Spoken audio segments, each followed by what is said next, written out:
from Riverstone Health, who's I just noticed here, the geriatric educator with Riverstone Health. She's going to talk about age-specific health systems, or what are called 4Ms. And I just found out about this about 6 weeks ago. Dr. Borganick from Bozeman brought it to my attention, and I found out that Linda is a trained educator in this area. And so without further ado, I'm going to ask her to make a 20-30-minute presentation about all the things involved with it. And welcome to all of you. Good morning, Libby.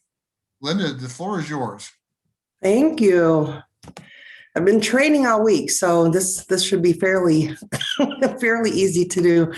So what I want to talk to you all about today is the fact that Billings, specifically Riverstone Health and our 3 satellite clinics, are now age-friendly.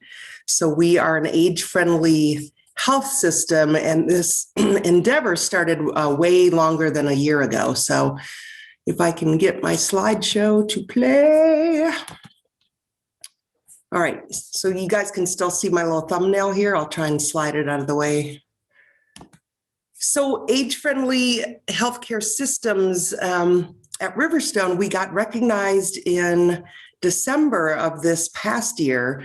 Even with COVID, we worked really hard all year long to be able to get things in place to feel comfortable enough to apply for this process. And so we were recognized on December 16th as being age-friendly, and that goes not only for our clinic in Billings, but the satellite clinics as well in Warden, Bridger, and Joliet. So why is this such a buzzword anymore? It used to be patient-centered medical home, but if you look at this slide, and obviously working in elder care, you know these statistics probably better than I. We have a lot of costs that gets expended in the latter years of our lives. And a lot of it is due to failure in our systems to really address what matters most to our elders and act accordingly. So if you look at this slide, pretty startling statistics, but probably not surprising to a lot of you. So in 2012, they started looking at evidence-based models, not only in clinic care, right, outpatient ambulatory care like Riverstone's clinic, but inpatient hospital care as well. And so the Institute for Health, John Hartford, American Hospital Association, and the Catholic Health Association all got together to kind of test some of these evidence-based programs, which I'll talk about in a minute. But this really came to fore in 2017 when they kind of developed the 4Ms. So we're going to talk about the 4Ms today. And really the whole platform of age-friendly is evidence-based programs that produce positive outcomes for elders, causes no harm, and really, like I said, aligns with what matters most to the older adult and also their care partner. So it's providing this. And so when we looked at the criteria, we're like, wow, we're doing really great in that area, but not so great in the other. So we kind of took about 8 months just to figure out if we could actually apply for this recognition. And we found that we were doing a lot of the things that they were asking for us to do. So this is their graphic, and I really like the fact that what matters is on top because all of the other M's, the mobility, the medication, and the mentation. Mentation is for some hard to grasp, but it's really depression, delirium, and dementia, right? So what is their mental health like? But all of those go back to what matters with the older adult and addressing that first, and the other ones support that in this quadrant here. So I think our first thought was, oh my God, we're going to have to redo all the things we're doing in the clinic, and this is going to be a lot of work, but it's really a framework and a guide, and it's incorporating these 4Ms into our existing care. And like I just said, we found that we're already doing a lot of that in our clinics. So they offer up some tools. So right now in our clinic, this is one area we need to work on. We're asking them if they have an advanced directive. Well, that's pretty cold and stark and in your face. And I think a better way to get to that, and what they found with trialing some of these evidence-based programs, is easing into that conversation by asking them questions such as this, right? What do you want to focus on if your COPD exacerbates to the point where you're in the hospital every other month? And what is it that you would like to do? So really just what are their most important goals in their health situation if it worsens? And then some other tools that were provided, just reviewing and documenting use of high-risk medications. We are already doing that at our clinic. And then de-prescribing, we've been working on that for almost the 5 years that I've been at Riverstone, just really taking a look at de-prescribing. Some of our elders in our clinic are on astounding number of medications. I think Riverstone, probably certainly in Yellowstone County, if not the state, our clinic had 5 mental health counselors when I got there 5 years ago. We have 14. So our integrated behavioral health and interdisciplinary team is alive and well. I mean, obviously we serve the underserved in our county. They have a lot of mental health issues, but anymore, everyone does, right? So we screen with these tools that are listed here. And we also screen for dementia using that mini cog. So like I said, we're doing some of this. Mobility, we weren't doing very well with this, but the tool here is screening for it somehow, and then screening for functional impairment, and then acting on what you find when you screen. We were doing this as part of the Medicare annual wellness visit, but we weren't really acting on anything. So I just mentioned that annual wellness visit. We've been doing that for about 3 years. We did take a hiatus during the pandemic because we really didn't want elders to come in just for a visit. And this is truly a visit. It is not an exam. So we're starting that back up again in April. And then we're working on embedding these 4Ms into our screening tools in the clinic. So why is this important? Well, we saw the first slide that talked about how costly the latter part of our lives are with healthcare costs. This is what it can help with, right? So even in an outpatient clinic, we can decrease utilization in the inpatient side of the healthcare system just by managing things really well in our clinic in an outpatient situation.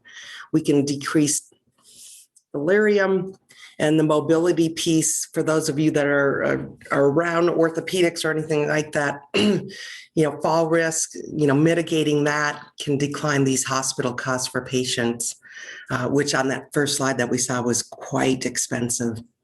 So there is an upside for doing this. And what I didn't mention is the number of health systems that are involved with this.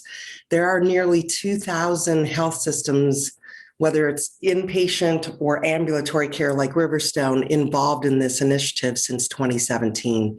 And even with the pandemic, 800 systems, just like Riverstone, received their either level 1 or level 2 recognition. So this is important to our older adult patients. So we are on our journey. There are some things that we're doing really well. There are some things that we need to be working on, like the fall risk, and I'll talk about that a little more. But we're recognized right now as a participant. So yay, Riverstone. And in order for us to get that, like I said, we applied in December, just submitting everything that we were doing currently under those 4Ms. And we can apply for that annually until we feel that we're ready for level 2. Level 2 is operating and operationalizing all of those 4Ms into our care system in the clinic, and then providing data. So this has been a pretty heavy electronic medical record endeavor, as well as our data folks on campus to be able to get that data out of the electronic medical record. So when we are ready to apply in 2023, we will have that data. So we're asking them about advanced care directives during the annual wellness visit. We have done a bang-up job, even through the pandemic, to develop a geriatric empanelment report, which now flags all of the high-risk medications our 65-plus-year-olds are on. And that sends an alert to their electronic medical record for that provider to address that during that visit. We also have made huge strides. Again, since I've been at Riverstone almost 5 years, we've been talking about a clinical pharmacist. Well, we had Carla Cobb briefly, and then she was only half-time, but she was also on the faculty. How do we get a clinical pharmacist involved with our patients in the in the ambulatory setting in the clinic? We now have 2 full-time pharmacists and a full-time pharmacy technician. So we've really wanted to address medications and de-prescribing for quite some time. Like I said, we have a robust team of counselors in our clinic. We depression screen with a PHQ-2 and the 9. The geriatric depression scale is also used. We are doing a cognitive screen, which is the mini-cog during the Medicare annual wellness visit. And it's being done, if that's one of the problems that are presented with, like, hey, mom really is struggling with some memory concerns and, we're worried about some functional safety. Other providers will do it, but right now it's not very organized. And that's definitely one thing we need to work on in the next 2 years. During the pandemic, we launched we call it a Kaizen. So we're a Lean Six Sigma organization. So we looked at that portion of the Medicare annual wellness visit and what were we doing if we felt somebody was at risk for a fall. And so we did this half-day Kaizen to work on workflows. We developed protocols. We have an electronic medical record platform that not many other facilities use. It's called the eClinicalWorks, and they did not have workflows and templates and order sets and all that kind of stuff built in to that electronic medical record. So our informatics team did that for us. And we piloted this program with our geriatric provider in our clinic, Dr. Allie Brock, Dr. Littlefield, our chief medical officer in the clinic, and then Abby Dalton, a physician assistant that works closely with Dr. Brock, and they see a really lion's share of older patients in our clinic. And we're ready to roll that out next month. So we've worked the kinks out of it. It is a CDC program called STEADY to reduce injuries and deaths in the elderly, and we're rolling it out next month. And our residents that we're training to be family medicine doctors are really excited about this entire process. So the empanelment report we started working on last March, that's just about ready to go. We're doing the back end work of making sure the codes are right in the electronic medical record so we can pull that data. It will document advanced care directives, compliance with our 65 plus or our Medicare Part B eligible patients for the Medicare annual wellness visit, high-risk medication, depression screening, and this fall risk that we're just rolling out. We hope to do more in the community. As you know, we have community clinics for the homeless. We definitely think these 4Ms could work in that setting as well. All those 4Ms are just as important to our homeless population as they are to our 65 plus population. And then what we had to do in our electronic medical record, and we didn't think we could do it, we actually were able to flag. So if any of these come up on the empanelment report as we need to take a look at this M in this visit today or this exam today, we practiced it with the fall risk prevention, and we actually got our CDSS alerts to pop. So now we can do that for high-risk medications, advanced care directives, high-risk medications, mobility screen, cognitive screen, all that stuff. So still a lot of work in the background being done. So we have zoomed from, 200 some odd employees to over 400. And I think as the pandemic hopefully resolves itself. A lot of those were part-time employees, but we've added a robust number of full-time employees in the clinic. So we've got a lot of staff to train is what I'm getting at. So we have 4 pods in our clinic. So it's basically 4 clinics under that roof. And we need to educate all of them in the rollout of each of these. So that in itself is quite a large task.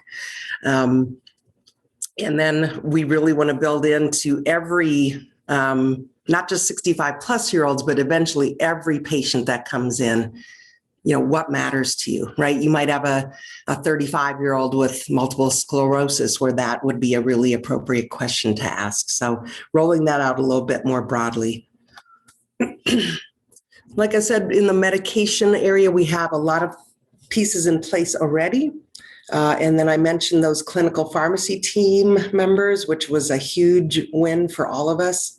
And that empanelment will flag those high-risk medications.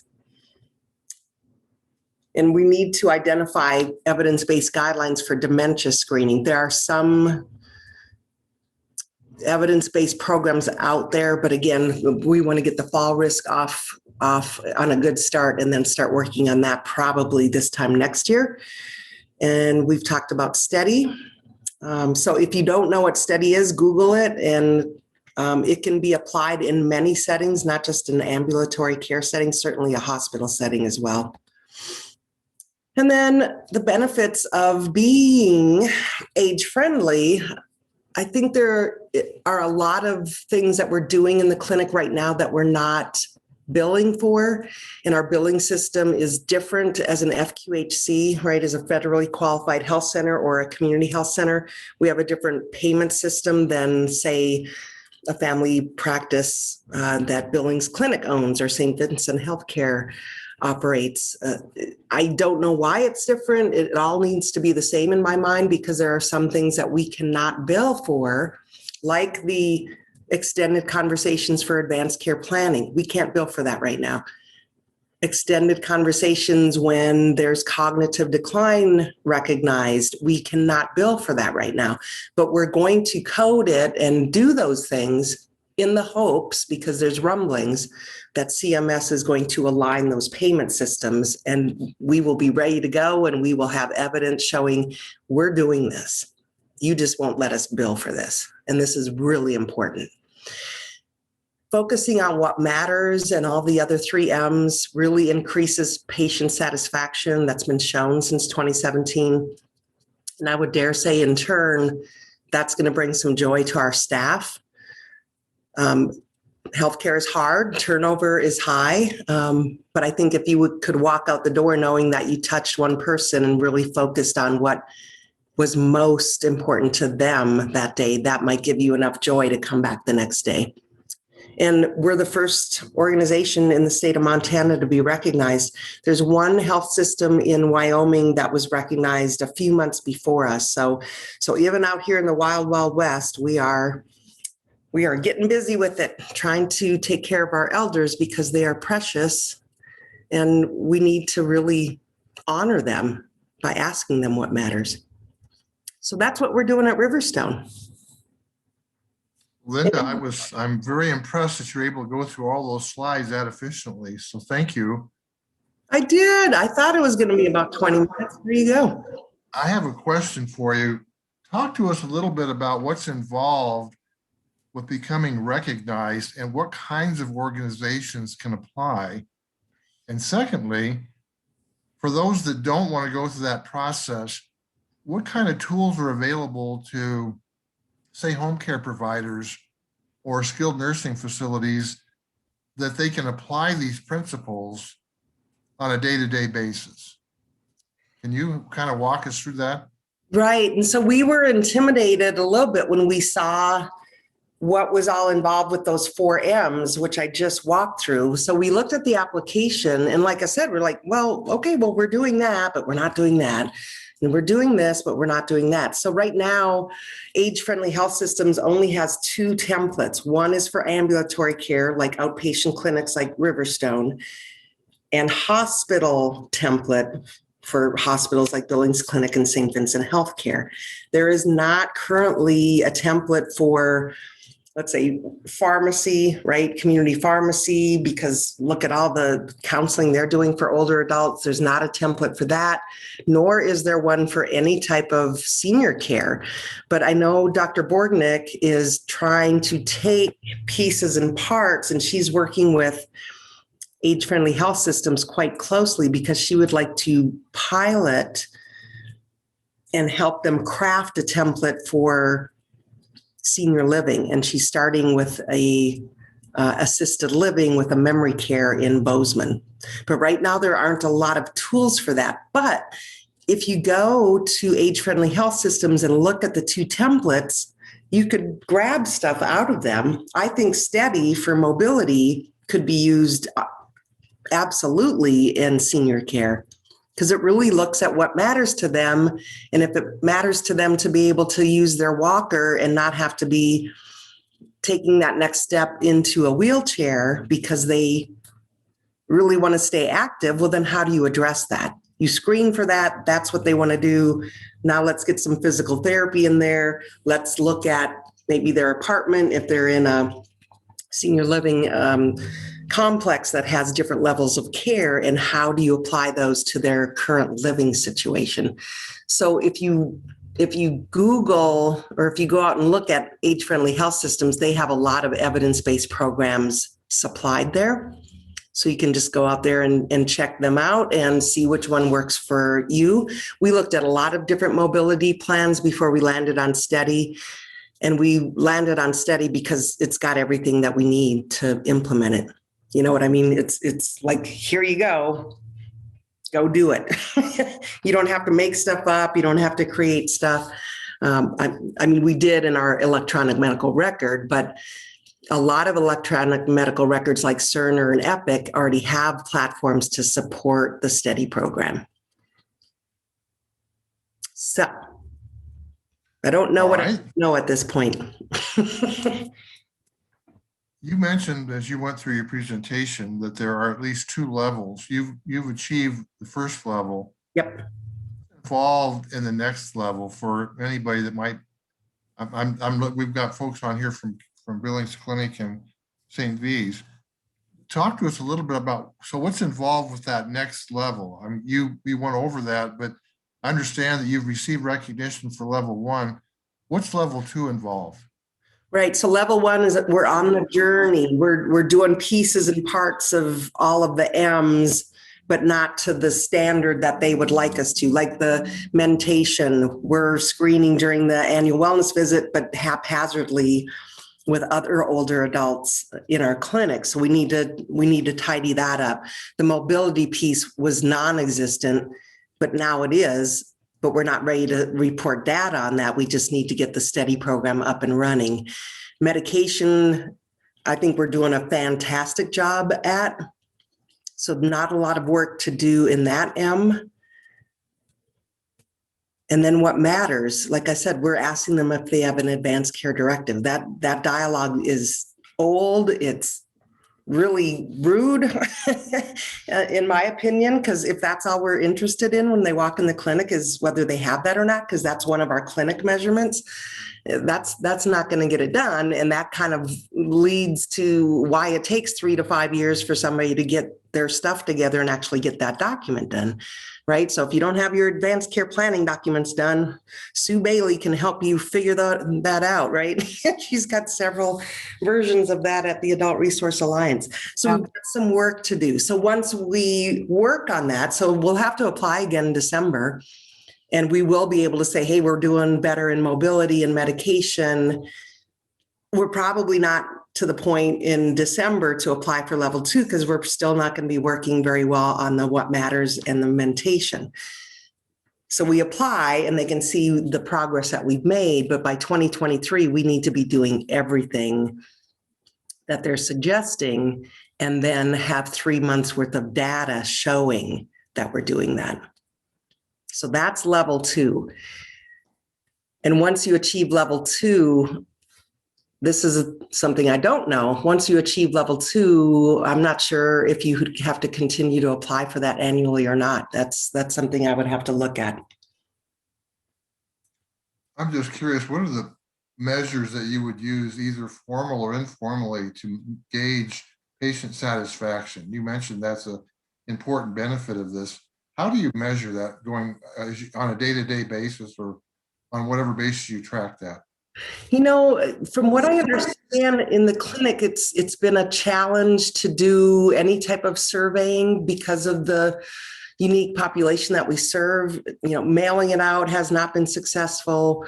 There are other clinic settings that are level 2 recognized for age friendly. And the great thing about that is, as part of this geriatric workforce enhancement program grant that I'm under, there are 49 GWEPs across the country. We are all encouraged to go down this path of age friendly, which has been finally some focus for these GWEPs. We were all over the place for the last few years, and it was very frustrating. This has aligned us to where now I have 48 other GWEPs I can go to and say, hey, how are you doing a survey to determine patient satisfaction? I have this whole team I can collaborate with now and have been for the last year to help support us and not have to recreate things. So I think that is definitely in our future. I think it would be interesting to know how they sense a shift in how we're focusing care for older adults in our clinic. But hopefully I don't have to create that. Hopefully I can borrow that from another age-friendly health system. Okay. We have a number of people on the call here from Billings Clinic and St. V's. I'm wondering if any of you, there's a lot of information in the chat function, as you can see, but I'm wondering if anybody would like to add anything to what Linda's talked about. You've done an excellent job of boiling down a lot of information here. And there's links to additional information, but does anybody have any other thoughts about this?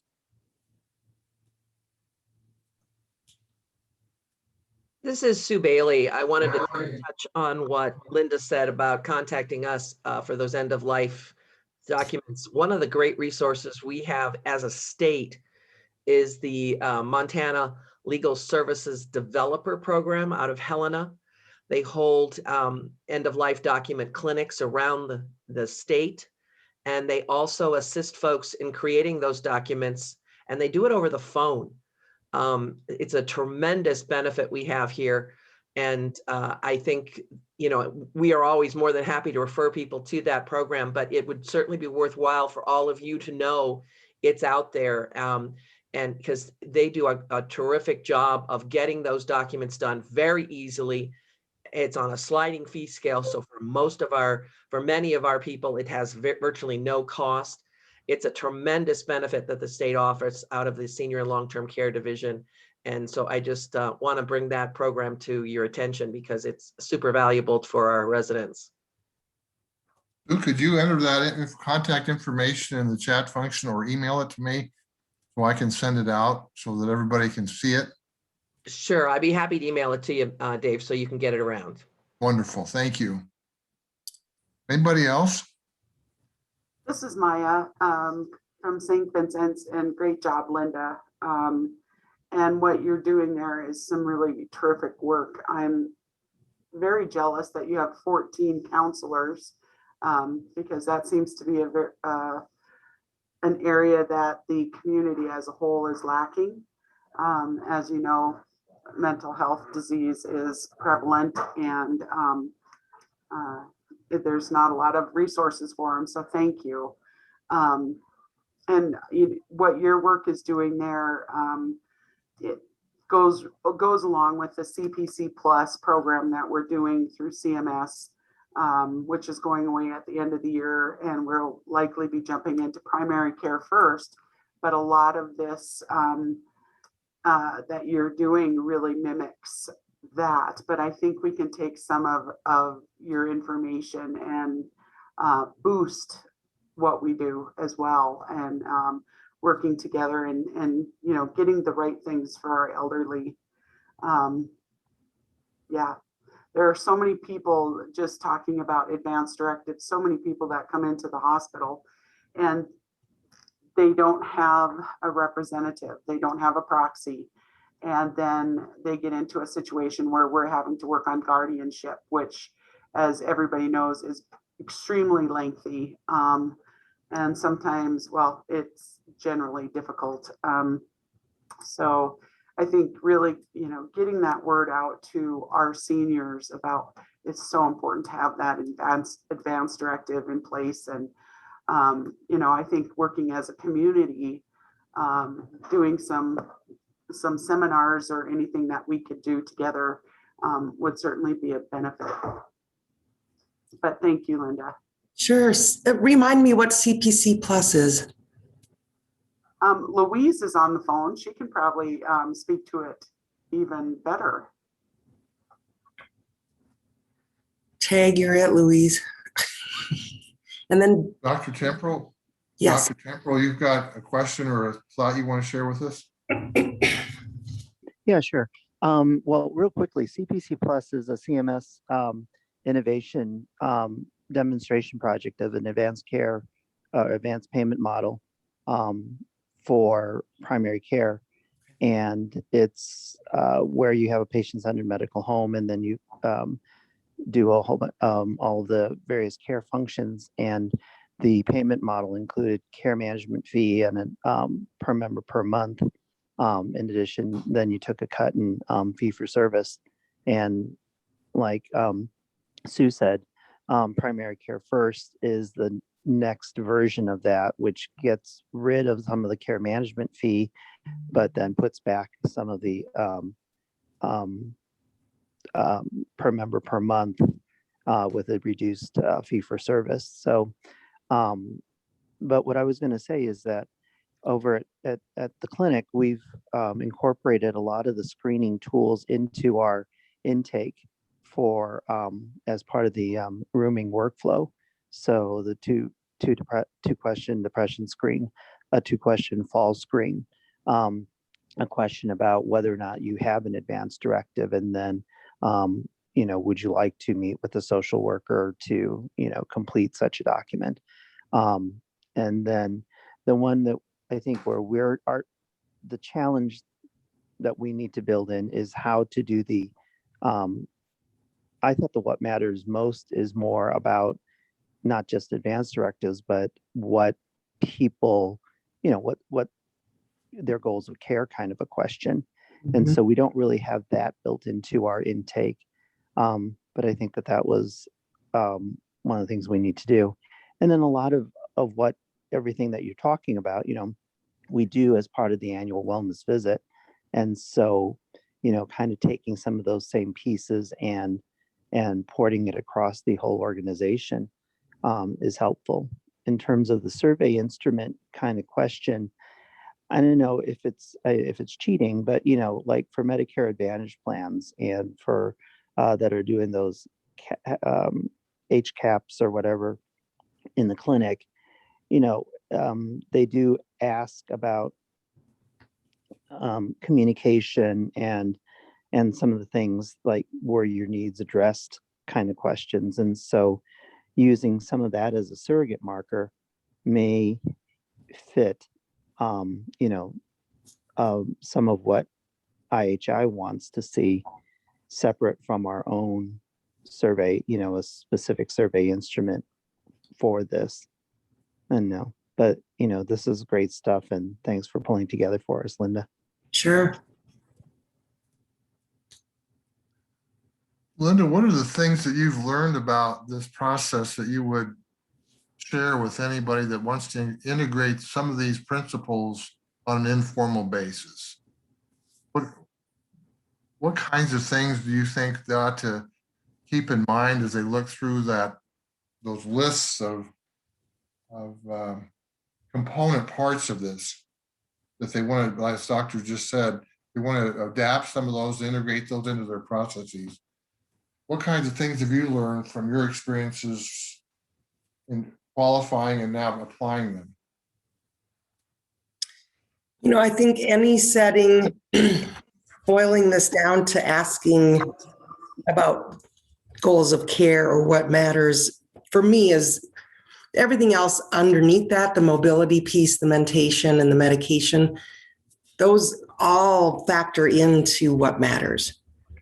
So if you can find a gentle way to talk with your older adult in whatever setting, I think that's the first line of conversation to have, because what will come up is, God, I really hate taking all these pills. Do I have to take them all? I mean, I can't even set them up anymore. Now I've got to have somebody coming in to help me set them up. I mean, I don't know what I'm taking half of them for. I mean, that opens up a lot of conversation. Like, I can't even get down the hall to visit my best friend anymore because I just don't have the stamina and the mobility to do so. So I think that question can be applied as a blanket to get at the other M's. So as an informal way, that really connects you with your, the person you're providing care for, right? Mm-hmm. I'm worried about my memory. I left the burner on and now I'm afraid my, kids are going to make me move out of the house into a nursing home. Asking that question, I think, opens up all the other M's.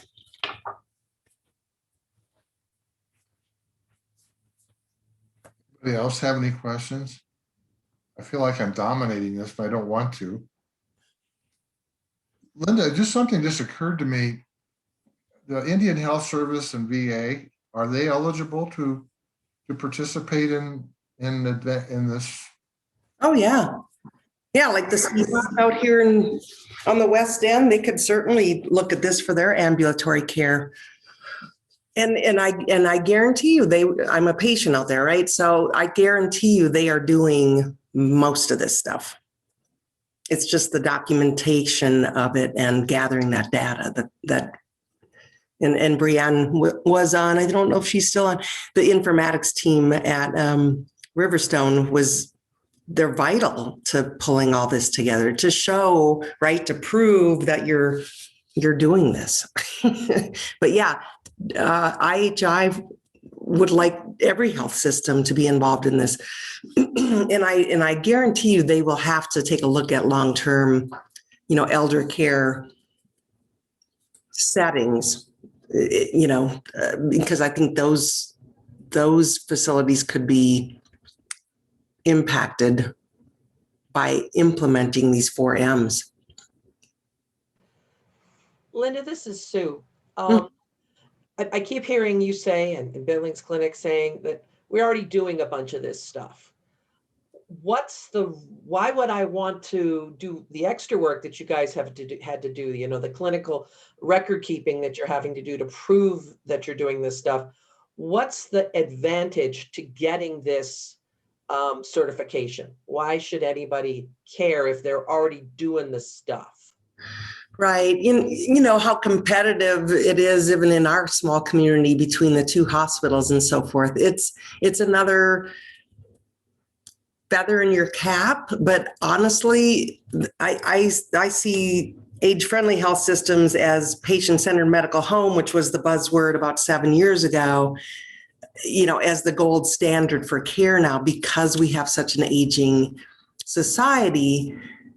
And honestly, there's going to be some sort of payment, consideration involved in being recognized as age-friendly as well, because it shows the payees, right, the insurance companies, that you are doing everything to keep this older person mobile, brain health, happy, really understanding their goals of care, that they do not want any more hospitalizations and they prefer to stay at home, and honoring that. And it's the cost savings. Honestly, it's keeping elders within their goals of care and what matters most to them, and honoring that by not doing things that they would not want done, which costs our health system a lot of money. So that's where I see this going. I mean, it's patient-centered medical home for a certain segment of our population that uses the most of our healthcare dollars. And just to tack on, oh, sorry. As being a senior service agency, one of the things I really like about it is it asks people what they want. It's so easy in the medical situation to tell them what they need, Yeah. how you're trying to fix them. But often, even we experience, I don't want that fixed. That's not what I care about. I care about this silly thing that you don't think is important, but it's really important to me. Yeah. And I think anything that changes refocuses it to the individual's desires as in a formal way, kind of making it, this is how we do this. I think that to me seems to be, you guys are all doing the medical stuff already. It's that change of focus of, I'm telling you something. It's kind of like motivational interview. You tell me something instead of me telling you something. Yes. And just to tack onto that, it was a couple weeks ago, CMS hosted their annual CMS Quality Conference virtually. But throughout the conference, they definitely speckled in age-friendly health systems and emphasized the importance of it. So I can say from CMS perspective, they definitely see the value of it, and that it was mentioned numerous times. I can see how, if you're getting ahead of the game, I think you'll just be better in the long run. And we're measuring this by CMS measurements, right? So here's your 65 plus population. How many of them did you do a mobility screen on? How many screen positive? What were your interventions? I mean, the measurements are provided by the federal government on how well you're doing in those 4Ms. So, it's a complete package, and it definitely involves, like I said, the insurance companies. And I know just this last Monday, Dr. Leffa Holtz from Bozeman Health, he was talking about the advanced care planning, the CPT coding, and just the measures on that, and just the importance. And so I think that's probably, and I definitely, Dr. Temporal or anybody else, that's one of the feedback things it's been a little bit difficult to get provider buy-in for age-friendly health systems. And that's one of the questions that Mount Pacific has had within their coalitions from coalition members is, what's the return on investment for it? And so I appreciate that you did bring up the value in it, Linda, and you're able to put some measures in it. One of the other measures is readmission rates. And so you can definitely see that in IHI has a business case for using age-friendly health systems. And that's one of the measures, and it spells out, what to use for your numerator, denominator, and how often to capture that. So it's a really good tool. It's, that's the one, again, one of the nice things I like is that all these tools are very well vetted and evidence-based, and there's no legwork really. It's just applying it into your organization. And a lot of glad that you listed in the chat the symposium next week out of North Dakota. So if you want to learn more about this, and this has a Native American bend on it one day versus the other. I can't remember the exact agenda for both days, but heavy on Indian Health Services and getting them involved with this initiative. And it's the other thing too, like I said, as part of a GWAP, there were 29 of us initially. And I had, who else is working on the same stuff I'm working on? Mm-hmm. Nobody. You'd go get flown to these conferences in Florida or California to meet up with all the other GWAPs. And it's like, are you working on the Medicare annual wellness visit?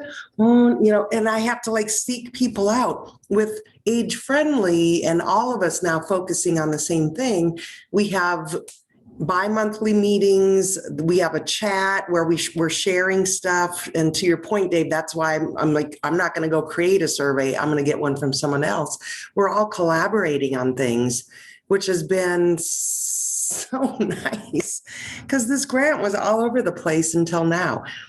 If you need support, if you're just kind of curious about getting involved with this, they have groups that meet to talk about the 4Ms and how you would implement that. They've got a great support system, so you will not be going down this path alone. So if you're even interested in it, next week would be a good conference to tune into, whatever you're able to tune in, and then contact IHI and get in on one of their, I'm calling them support groups. I'm not using the right terminology, but for me, they've been a support group, which has been so nice. And Mountain Pacific has met with IHI to understand how QIOs can help augment that work. And so we're discussing what makes most sense in terms of all of our various care settings to help with the age-friendly initiatives for all of our states. So it's Montana, Wyoming, Alaska, Hawaii, and then the US Pacific territories. So we definitely, want to create something that is standardized, but yet it can be individualized for the different communities in the different states. Cool.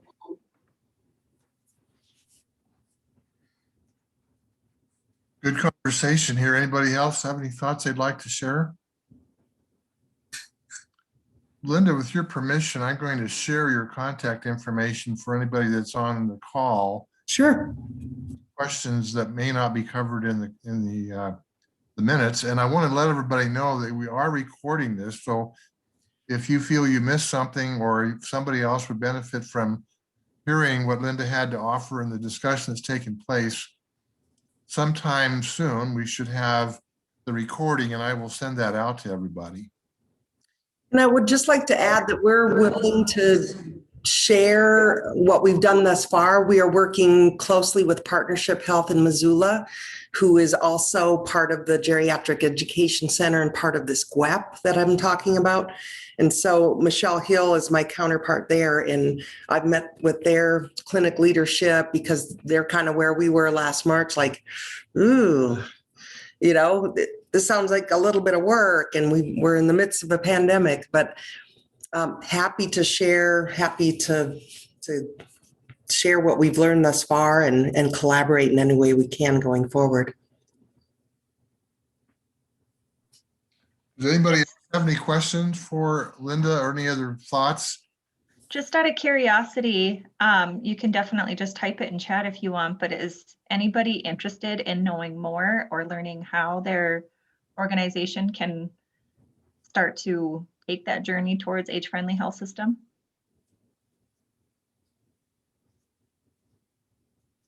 Well, no, I think what I'll do is I'll send out your contact information too. And if there is someone that would like to follow up with you, they can contact you as well, if you don't mind. Sure. And I just noticed here, it takes about a week to get the recording of these meetings. So I'll send that out. Linda, I know you've got another commitment that you need to prep for at 8:30. So does anybody else have any questions at all for the good of those of us who are on the phone, or any closing thoughts? If not, Linda, any other thoughts occur to you that you'd like to share? Any other tidbits, please? Well, just the goal of the group, right? So that conversation I had with Dr. Baumert a few weeks ago. So is our focus as the care transitions group here in Billings going to be kind of dusting off the work that was done a number of years ago and really re-looking at readmission rates and transitions of care?